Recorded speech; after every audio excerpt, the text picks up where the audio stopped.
नमस्कार, मैं हूं अंकुर। आप देख रहे हैं सत्यनिधि का न्यूज बुलेटिन।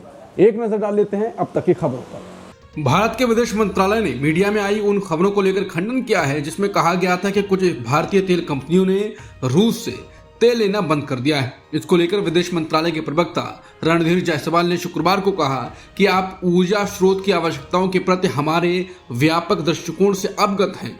हम बाजार में उपलब्ध संसाधनों और मौजूदा वैश्विक स्थिति पर नजर रखते हैं। हमें किसी विशेष स्थिति की जानकारी नहीं है। ईरान के साथ व्यापार करने वाली भारतीय कंपनियों पर अमेरिका द्वारा प्रतिबंध लगाने की घोषणा पर विदेश मंत्रालय के प्रवक्ता रणधीर जायसवाल ने कहा कि हमने प्रतिबंधों पर ध्यान दिया है और हम इस पर विचार कर रहे हैं।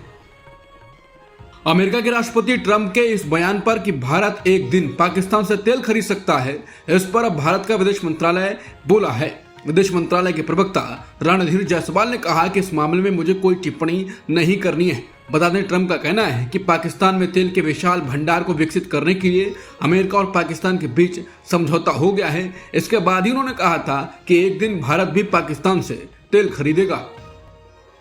कपड़ा यानी गारमेंट निर्यातकों ने शुक्रवार को अमेरिका द्वारा लगाए गए 25% की भारी टैरिफ को लेकर खतरे की घंटी बजाई है। उनका कहना है कि फैक्ट्रियों को चालू रखने और बड़े स्तर पर छटनी से बचने के लिए उन्हें अब लागत से भी कम दाम पर माल बेचना पड़ सकता है। ये चेतावनी ऐसे समय में आई है जब अमेरिका की ये नई टैरिफ दरें 7 अगस्त से लागू होने जा रही हैं। निर्यातकों ने यह भी चिंता जताई है कि भारत पर लगाए गए टैरिफ 50 से ज्यादा देशों से जैसे बांग्लादेश और पाकिस्तान की तुलना में कहीं ज्यादा हैं।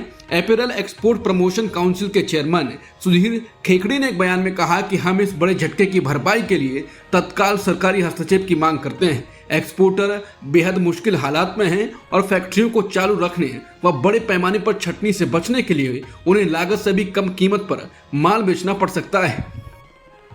भारत और अमेरिका के बीच व्यापार समझौते की राह इतनी आसान नहीं है। एक वरिष्ठ अमेरिकी अधिकारी ने पत्रकारों से कहा कि भारत और अमेरिका के बीच जो मतभेद हैं उन्हें एक रात में सुलझाया नहीं जा सकता है। इसके पीछे भौगोलिक और राजनीतिक कारण हैं। अमेरिकी अधिकारी ने कहा कि भारत के साथ हमारा संबंध हमेशा से थोड़ा चुनौतीपूर्ण रहा है क्योंकि वहां बाजार बहुत सीमित है। इसके अलावा कई और राजनीतिक और अंतर्राष्ट्रीय मुद्दे भी हैं। अधिकारी ने यह भी कहा कि आपने राष्ट्रपति को यह कहते हुए सुना होगा कि उन्हें भारत के ब्रिक्स जैसे समूह में शामिल होने, रूस से तेल खरीदने जैसे मुद्दों पर चिंता है। अधिकारी ने यह भी जोड़ा कि हम भारत के साथ सकारात्मक बातचीत कर रहे हैं, लेकिन ये बहुत जटिल रिश्ते और समस्याएं हैं, इसलिए मैं नहीं मानता कि इनका समाधान एक रात में हो सकता है। भारत अमेरिका के साथ व्यापार वार्ता में लगा हुआ है। वार्ता की जानकारी रखने वाले एक भारतीय सरकारी सूत्र ने शुक्रवार को यह जानकारी दी। ये जानकारी अमेरिकी राष्ट्रपति ट्रंप द्वारा नई दिल्ली के निर्यात पर 25% टैरिफ लगाने के आदेश पर हस्ताक्षर करने के एक दिन बाद दी गई है। सरकारी सूत्र ने बताया इस महीने के अंत तक अमेरिका का एक प्रतिनिधिमंडल भारत के दौरे पर आने वाला है ताकि बातचीत आगे बढ़ाई जा सके। भारत के विदेश मंत्रालय ने शुक्रवार को एक बयान में कहा कि हम दोनों देशों के बीच तय किए गए असली मुद्दों पर ध्यान केंद्रित किए हुए हैं और हमें भरोसा है कि हमारे रिश्ते आगे भी मजबूत बनते रहेंगे। केंद्र सरकार ने लोकसभा को बताया कि अमेरिका से 5वीं पीढ़ी के स्टील्थ फाइटर जेट F-35 खरीदने को लेकर कोई औपचारिक बातचीत नहीं हुई है। हालांकि इस साल फरवरी में प्रधानमंत्री मोदी की वॉशिंगटन यात्रा के दौरान भारत अमेरिका के साझा बयान में इसकी संभावना का जिक्र किया गया था। कांग्रेस सांसद बलवंत वानखेड़े के एक लिखित प्रश्न के उत्तर में विदेश मामलों के राज्य मंत्री कीर्ति वर्धन सिंह ने उत्तर दिया, इस मुद्दे पर अभी तो कोई औपचारिक चर्चा नहीं हुई है। बता दें, सरकार से पूछा गया था कि इस साल की शुरुआत में उच्च स्तरीय द्विपक्षीय बैठक के दौरान अमेरिकी राष्ट्रपति ट्रंप की घोषणा के बाद क्या अमेरिका ने भारत को F-35 विमान बेचने को लेकर कोई आधिकारिक प्रस्ताव दिया है। पीएम मोदी और ट्रंप की मुलाकात 13 फरवरी को हुई थी। इसके बाद एक संयुक्त बयान जारी किया गया था। इस बयान में कहा गया था कि अमेरिका भारत को F-35 जैसे आधुनिक फाइटर देने पर विचार कर सकता है। ट्रंप ने करीब 94 देशों के टैरिफ वाले आदेश पर हस्ताक्षर कर दिया है जो कि 7 अगस्त से लागू होगा। अमेरिका ने जहां भारत पर 25% टैरिफ लगा दिया है, वहीं दूसरी ओर पाकिस्तान और बांग्लादेश पर मेहरबानी दिखाई है। पाकिस्तान से 29 से घटाकर 19% टैरिफ लगा दिया है। भारत के पड़ोसी बांग्लादेश के लिए भी टैरिफ दरों में कमी की गई है। बांग्लादेश का टैरिफ 35 से घटाकर 20% कर दिया गया है। लोकसभा में नेता प्रतिपक्ष राहुल गांधी ने चुनाव आयोग पर बड़ा आरोप लगाते हुए कहा कि उनके पास वोट चोरी का पक्का सबूत है और चुनाव आयोग बीजेपी के लिए वोटों में हेराफेरी कर रहा है। राहुल का दावा है कि कर्नाटक, महाराष्ट्र और मध्य प्रदेश में वोटर लिस्ट में गड़बड़ी और अचानक लाखों नए वोटरों के नाम जुड़ने से जैसे मामले सामने आए हैं। उन्होंने कहा कि कांग्रेस 5 अगस्त को बेंगलुरु में रैली कर वोट चोरी का तरीका सबके सामने लाएगी। चुनाव आयोग और बीजेपी ने राहुल के आरोपों को खारिज करते हुए उन्हें झूठा और निराधार बताया है। बीजेपी ने इसे राहुल की हताशा और देश की लोकतांत्रिक संस्थाओं का अपमान बताया। केंद्रीय मंत्री किरेन रिजिजू ने राहुल गांधी पर हमला बोलते हुए कहा कि उन्होंने अमेरिकी राष्ट्रपति ट्रंप की डेड इकोनॉमी वाली बात का समर्थन कर भारत विरोधी रवैया अपनाया। रिजिजू बोले, राहुल अब बच्चे नहीं हैं, उन्हें विपक्ष के नेता की गरिमा रखनी चाहिए। राहुल ने एक्स पर पोस्ट करते हुए कहा था कि अर्थव्यवस्था मर चुकी है, मोदी ने मार डाला है और 5 कारण भी गिनाए थे। इसमें कांग्रेस के ही शशि थरूर और राजीव शुक्ला ने उनसे असहमति जताई थी।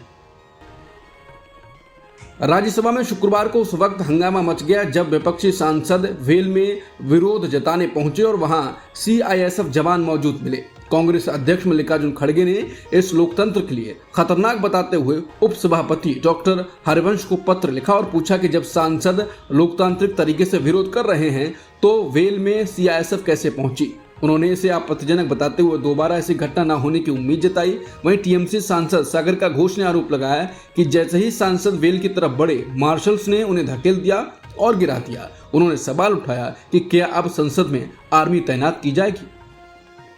कर्नाटक की एक विशेष अदालत ने शुक्रवार को पूर्व पीएम एचडी देवेगौड़ा के पोते और पूर्व सांसद प्रज्वल रेवन्ना को घरेलू सहायिका के साथ बलात्कार के मामले में दोषी ठहराया है। यह फैसला उनके खिलाफ दर्ज 4 केसों में से पहले केस में आया है। पीड़िता ने बताया कि 2021 में प्रज्वल ने उसका यौन शोषण किया और वीडियो भी बनाया। एसआईटी की जांच में सबूत मिटाने की कोशिशें भी सामने आई। अदालत अब शनिवार को सजा सुनाएगी। प्रज्वल पर कई महिलाओं के साथ यौन शोषण और वीडियो बनाने के आरोप हैं। भारत के नए उपराष्ट्रपति के चुनाव की तारीखों का ऐलान हो गया है। चुनाव आयोग ने शुक्रवार को अधिसूचना जारी कर दी जिसमें नामांकन से लेकर मतदान तक का पूरा शेड्यूल दिया गया है। 21 जुलाई को जगदीप धनखड़ ने सेहत का हवाला देते हुए उपराष्ट्रपति पद से इस्तीफा दे दिया था। अब 7 अगस्त को चुनाव की अधिसूचना जारी होगी। नामांकन की आखिरी तारीख 21 अगस्त है और 22 अगस्त को नामांकन की जांच होगी। 25 अगस्त तक नाम वापस लिए जा सकेंगे। मतदान 9 सितंबर को सुबह 10 बजे से शाम 5 बजे तक होगा और उसी दिन वोटों की गिनती भी की जाएगी।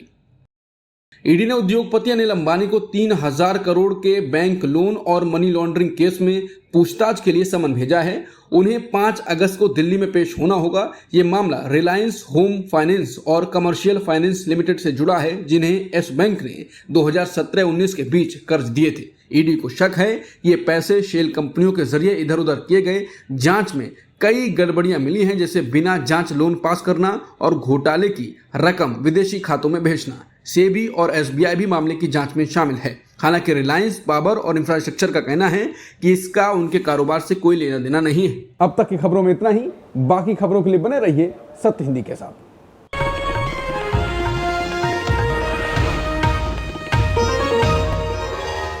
Copyright disclaimer under Section 107 of the Copyright Act 1976. Allowance is made for fair use for purposes such as criticism, comment, news reporting, scholarship, and research. Fair use is a use permitted by copyright statute that might otherwise be infringing.